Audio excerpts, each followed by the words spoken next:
Amigos e amigas, vamos a mais um momento da nossa liturgia da palavra. Eu transmito sempre a liturgia nos meus endereços telemáticos de forma a colaborar com meus irmãos e irmãs que são presidentes de celebrações e fazendo também o trabalho de evangelização determinado por Jesus Cristo. Ide pelo mundo e evangelizai.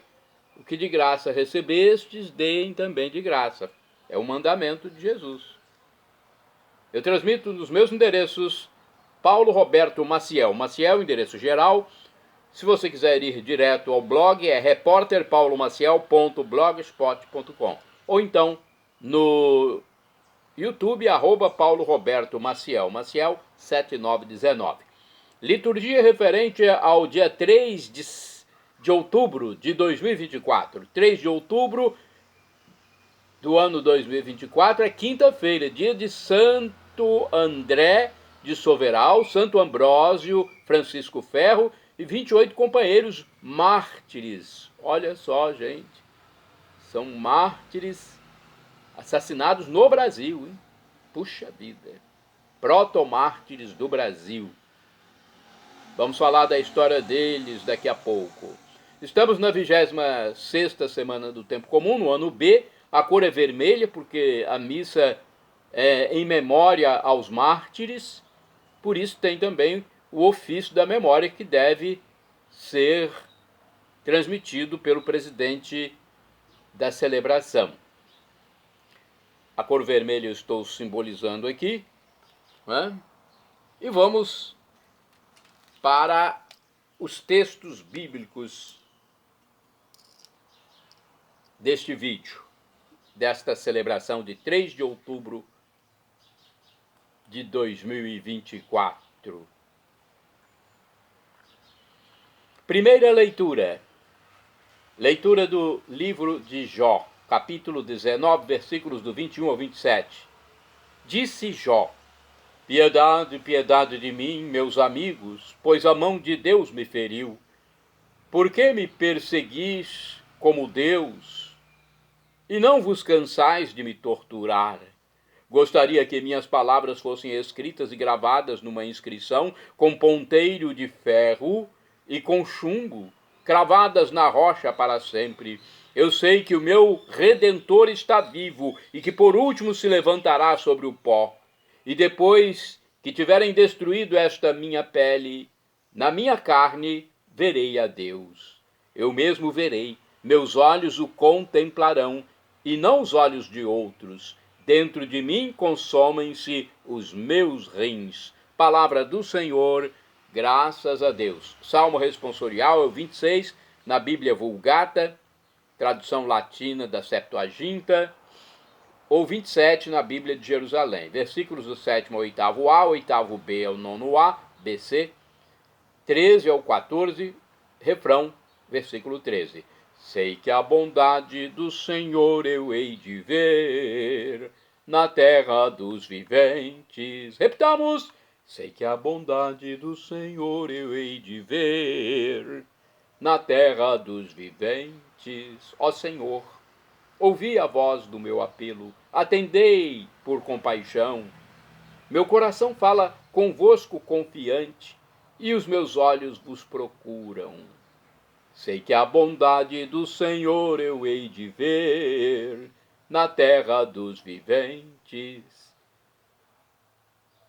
Senhor, é vossa face que eu procuro. Não me escondais a vossa face. Não afasteis em vossa ira o vosso servo. Sois vós o meu auxílio.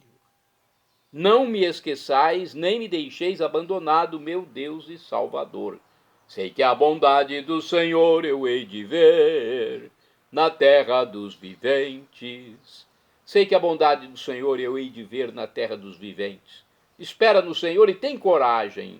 Espera no Senhor. Sei que a bondade do Senhor eu hei de ver na terra dos viventes. Repitamos. Sei que a bondade do Senhor eu hei de ver na terra dos viventes. Agora vamos aclamar o Santo Evangelho, depois proclamá-lo. Aleluia, aleluia, aleluia, aleluia. Aleluia, aleluia, aleluia, aleluia. Convertei-vos e crede no Evangelho, pois o reino de Deus está chegando. Aleluia, aleluia, aleluia, aleluia. Aleluia, aleluia, aleluia, aleluia. O Senhor esteja convosco. Ele está no meio de nós. Proclamação do Evangelho de Jesus Cristo, segundo São Lucas, capítulo 10, versículos do 1 ao 12. Glória a vós, Senhor. Pelo sinal da Santa Cruz, livra-nos Deus, nosso Senhor, dos nossos inimigos. Naquele tempo, o Senhor escolheu outros 72 discípulos, e os enviou 2 a 2 na sua frente a toda a cidade e lugar onde ele próprio devia ir. E dizia-lhes: a messe é grande, mas os trabalhadores são poucos. Por isso pedi ao dono da messe que mande trabalhadores para a colheita. Eis que vos envio como cordeiros para o meio de lobos. Não leveis bolsa, nem sacola, nem sandálias. E não cumprimenteis ninguém pelo caminho. Em qualquer casa em que entrardes, dizei primeiro: a paz esteja nesta casa. Se ali morar um amigo da paz, a vossa paz repousará sobre ele. Se não, ela voltará para vós. Permanecei naquela mesma casa, comei e bebei do que tiverem, porque o trabalhador merece o seu salário. Não passeis de casa em casa. Quando entrardes numa cidade e fordes bem recebidos, comei do que vos servirem, curai os doentes que nela houver, e dizei ao povo: o reino de Deus está próximo de vós. Mas quando entrardes numa cidade e não fordes bem recebidos, saindo pelas ruas, dizei: até a poeira de vossa cidade que se apegou aos nossos pés, sacudimos contra vós. No entanto, sabei que o reino de Deus está próximo. Eu vos digo que naquele dia, Sodoma será tratada com menos rigor do que essa cidade. Palavra da salvação, glória a vós, Senhor. Então, o Evangelho de Lucas, capítulo 10, versículos do 1 ao 12. Vamos à reflexão do livro Bíblia Sagrada, edição pastoral. Vamos ver o que eu posso transmitir para vocês. Os discípulos são organizados por Jesus para anunciarem a boa notícia no caminho e começaram a realizar os atos que concretizam o reino. Aqueles que não quiserem aderir à boa nova, à boa notícia, ficarão fora da nova história, fora do reino de Deus, fora da salvação. É triste, hein? Ficar fora da salvação eterna. Vão viver para sempre no inferno, onde o fogo nunca se apaga e onde há ranger de dentes. No livro Palavra e Vida, diz o seguinte, o autor aqui do texto: Jesus pedia a seus discípulos que se pusessem a caminho de um povoado a outro, chegar, desejar a paz, entrar na casa que os acolhesse, curar os enfermos e pregar que o reino de Deus está próximo, de povoado em povoado. Se em algum lugar não eram recebidos, a ordem era seguir para outro. Naqueles primeiros tempos, a igreja era em proporções menores e podia colocar-se facilmente em movimento. Atualmente, a igreja é uma grande estrutura. Custa-nos mover-nos rapidamente de um povoado para outro, de um problema para outro. Porém, onde for necessário, temos de ir. Mais uma reflexão do livro Igreja em Oração, nossa missa do dia a dia. Vejamos o que temos aqui. Parece-me um texto mais apurado. O envio de outros 72 discípulos revela que a igreja missionária não é constituída apenas pelos 12 apóstolos, conforme Lucas capítulo 9, versículos do 1º ao 6º, mas por todos os batizados. Nós temos essa missão. O número 72 alude a todos os povos da terra. A missão é universal. Jesus os envia 2 a 2 em sinodalidade, comunhão e participação. Envia-os também à sua frente a toda a cidade e lugar para onde ele mesmo deveria ir. Assim, nenhum missionário faz carreira solo e deve agir como representante visível e coerente com a palavra e com as atitudes do próprio Senhor Jesus. Os missionários devem ter consciência de que a messe é grande, mas os trabalhadores são poucos. A missão não é obra fácil. Vos envio como cordeiros para o meio de lobos, disse Jesus. Devem rezar e contar com a colaboração do Senhor. Pedi ao dono da messe que mande trabalhadores. Não será bem material que lhes fará alcançar o êxito. Não. Bem material não leva à eficácia da missão, mas sim, novamente, a ajuda incessante do Senhor. Não leveis bolsa, nem sacola, nem sandálias. A missão é urgente, não se pode perder o foco. Não cumprimenteis ninguém pelo caminho. O conteúdo da mensagem é a paz e a proximidade do reino de Deus. A mensagem deve ser acompanhada de ações concretas, conforme o versículo 9, que visibilizem a presença do reino. Os discípulos missionários não devem descartar a possibilidade da perseguição. Devem insistir. Sabei que o reino de Deus está próximo. Então não pode desanimar. É informar sobre a palavra e seguir em frente. Vamos agora aos santos do dia. Hoje é memória de Santos André de Soveral, Ambrósio Francisco Ferro e 28 companheiros. 3 de outubro, dia de Santo André de Soveral, Santo Ambrósio Francisco Ferro, sacerdotes, e 28 companheiros protomártires do Brasil, faleceram em 1645. Esses dois presbíteros, presbítero é o mesmo que padre, esses dois presbíteros foram massacrados pelos calvinistas e índios, junto com quase 200 de seus paroquianos. Apenas 30 deles puderam ser identificados. Olha que carnificina que foi feita no Brasil pelos calvinistas. Segundo o site do Vaticano, André de Soveral foi o primeiro santo de São Vicente e discípulo do padre José de Anchieta. Foi martirizado em 1645, durante a invasão holandesa no Brasil, quando celebrava a Santa Missa junto com outros 29 companheiros. Ao expirar, ele balbuciou: viva o Santíssimo Sacramento. André de Soveral nasceu em São Vicente, no dia 16 de julho de 1572, de pais portugueses, que lhe transmitiram ensinamentos cristãos.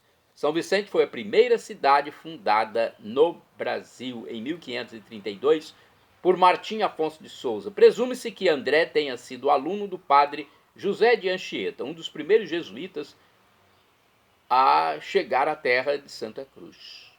No período da ação missionária de Anchieta, André partiu para o Nordeste, onde em 1597 deu início à evangelização do Rio Grande do Norte com outros missionários do Reino Católico de Portugal. Posteriormente, deixou a Companhia de Jesus e se tornou padre diocesano em Natal. No Nordeste, o padre André trabalhou em Cunhaú, povoado do Rio Grande do Norte, que se formou, melhor dizendo, em torno de um engenho de cana-de-açúcar, uma das riquezas da região.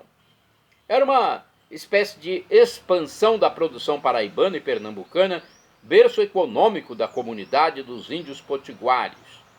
No dia 15 de julho de 1645, chegou a Cunhaú Jacob Rabe, um alemão a serviço do Supremo Conselho holandês, o povo invasor, com sede em Recife, que dizia ser portador de uma mensagem aos habitantes. No dia seguinte, um domingo, aproveitando a participação de um grande número de colonos na missa, celebrada pelo pároco, padre André de Soveral, Rabe mandou afixar na porta da igreja um edital convocando todos a ouvir, após a celebração, as ordens do Supremo Conselho. Muitos compareceram, mas uma forte chuva providencial impediu que o número fosse ainda maior. Sabe-se que os holandeses calvinistas, ao chegarem à região, restringiram a liberdade de culto dos católicos e os perseguiram, porque eram contra o Império Português no Brasil. Naquele domingo, 16 de julho de 1645, muitos fiéis, famílias e outros residentes, dirigiram-se à igrejinha de Nossa Senhora das Candeias. O padre André começou a celebrar e, na hora da consagração, ao elevar a hóstia e o cálice, Jacob Rabe mandou fechar todas as portas da igreja e deu-se início à terrível carnificina. Os fiéis foram atacados e assassinados pelos flamengos, com a cumplicidade dos índios tapuias e potiguares. Os fiéis não se rebelaram, confessaram sua fé em Jesus Cristo e pediram perdão de suas culpas. Enquanto o padre André rezava às pressas o ofício da agonia, foi atacado pelos tapuias. No entanto, falando na língua dos indígenas, os exortava a não tocar a sua pessoa e a profanar as imagens e objetos do altar para não cometer sacrilégio. Os tapuias recuaram, mas os potiguares não quiseram saber do sermão do padre. Então, atacaram o ministro de Deus, despedaçando seu corpo. O principal autor do cruento assassinato foi o chefe dos potiguares, Gererera, que com uma adaga deu o golpe fatal no sacerdote. Foi o primeiro episódio do massacre dos protomártires do Rio Grande do Norte. O segundo ataque por parte dos holandeses calvinistas e dos índios hostis aos católicos deu-se 3 meses depois, no dia 3 de outubro de 1645, aterrorizados pelo que tinha acontecido em Cunhaú. Os católicos de Natal procuravam fugir ou se esconder inutilmente em abrigos improvisados, porém foram pegos junto com seu pároco, padre Ambrósio Francisco Ferro, e levados para perto da cidade de Uruaçu, onde os soldados holandeses os aguardavam com cerca de 200 índios que tinham grande aversão aos católicos. O pároco e os fiéis foram massacrados. Olha, os índios arrancavam as entranhas e cortavam as cabeças, pernas e braços das suas vítimas. No meu blog, repórterpaulomaciel.blogspot.com, eu deixo os nomes das vítimas desses mártires de Deus, os proto-mártires do Brasil. Que coisa, gente, terrível. Índios e calvinistas holandeses responsáveis por esse martírio. Minha Nossa Senhora. Padre André de Soveral e seus 29 companheiros mártires do Rio Grande do Norte foram sacrificados pela intolerância religiosa, pela perseguição contra a fé católica e a fé na Eucaristia. Padre André de Soveral, herói mártir de Cunhaú, foi beatificado em 5 de março de 2000 e canonizado no dia 15 de outubro de 2017, na Praça de São Pedro, pelo Papa Francisco. A igreja celebra no dia 3 de outubro a festa litúrgica dos protomártires do Brasil, Padre André de Soveral, Padre Ambrósio Francisco Ferro, o leigo Mateus Moreira e outros 27 companheiros mártires. Santo do dia 3 de outubro, São Dionísio Areopagita, bispo do século I, convertido por São Paulo apóstolo no Areópago de Atenas, na Grécia. Dionísio tornou-se o primeiro bispo desta cidade. Santo do dia 3 de outubro, São Maximiano, bispo, faleceu em 410, mais ou menos. Não é uma data precisa. Foi bispo de Bagai, atual Argélia. Maximiano foi repetidamente torturado por hereges, lançado do alto de uma torre, dado por morto, mas recuperou-se e continuou lutando pela fé católica. Santo do dia 3 de outubro, Santo Exíquio, monge do século IV, foi discípulo de Santo Hilarião e seu companheiro de peregrinação. Morreu em Maiúma, Palestina.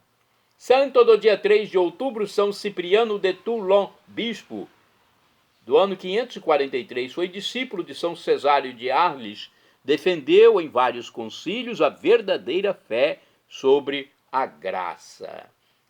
Santos do dia 3 de outubro, Santo Evaldo o Negro e Santo Evaldo o Branco, presbíteros e mártires, faleceram em 695. Foram sacerdotes ingleses, evangelizadores dos saxões na Westfália, martirizados nas proximidades de Dortmund. Santo Evaldo o Negro e Santo Evaldo o Branco, rogai por nós.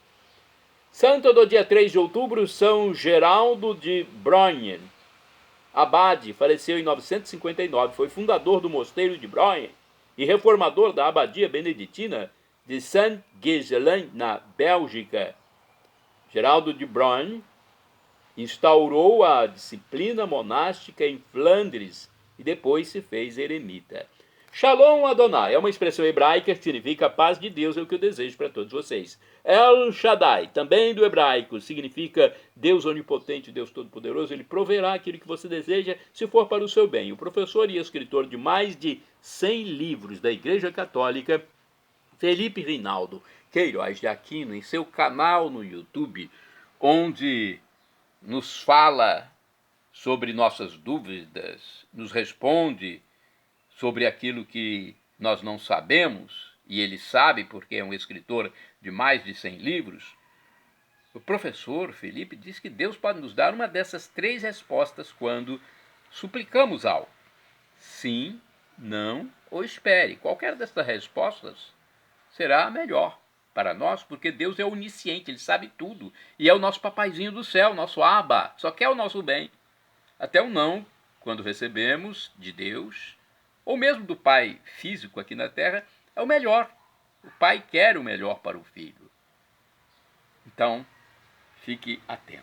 E agora do aramaico, dialeto de Jesus, eu clamo, Maranatá, como dizemos nós católicos, ou Maranata, como dizem nossos irmãos separados, os evangélicos ou protestantes. Não importa a pronúncia, o significado é o mesmo. Vinde, Senhor Jesus. Um dia ele voltará e será o juízo final.